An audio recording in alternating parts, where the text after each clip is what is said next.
Hello Ganesh, ఏం ride ఒక పార్టీకి డబ్బులు ఇచ్చినారు, ఇంకొక పార్టీ లేలే. రాత్రి అంతా 12 వరకు మేలుకొని కాయలు కూర్చున్నాం రా స్వామి. ఏందో ఎప్పుడు ఇస్తారో ఏమో. ఇంకేముంది, ఇంకా 2 రోజులు ఉంది ఎలక్షన్కు. ఎప్పుడు ఇస్తారో ఏమో రా స్వామి. మీకు ఇచ్చినారా? ఇదేదా? సరే సరే, ఇస్తే ఫోన్ చేయరి తప్పకుండా. ఏ టైం అయినా కానీ, అర్ధరాత్రి అయినా సరే నేను మేలుకొనే ఉంటా. కంపల్సరీ నువ్వు ఫోన్ చేయాలా చెప్తాను నేను. మా ఇంట్లో ముందు 4 ఓట్లు ఉండేరా స్వామి. ఈ వీధిలో అందరు కాయలు కూర్చున్నారు స్వామి. కాయలు కూర్చున్నారు. ఏ పొద్దు ఈ మాదిరి కూర్చోవాలరా స్వామి.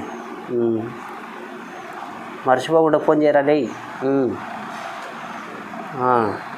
మర్చిపోయాను అనుకో, నేను ఆ వీధిలోకి వచ్చిన బర్రెలు బొగులుతాయి మళ్ళీ చెప్తాడా. సరే సర్లేరా. ఎందుకు నాన్న మనకు ఓట్లకి డబ్బులు? నీకెందుకు రా అన్నీ, కిందికి పోయి బుక్ తీసి చదువుకోపో. ఎందుకు నాన్న మన ఓటుని అమ్ముకుంటున్నాం? లీడర్షిప్ ఉన్న నాయకుడిని ఎన్నుకున్నాం, అప్పుడు వాళ్ళని మనం ప్రశ్నించవచ్చు. నా బ్రతుకు చెడ, కనీసం పిల్లలకు ఉన్నంత తెలివి కూడా లేకపోయింది కదరా నాకు. చ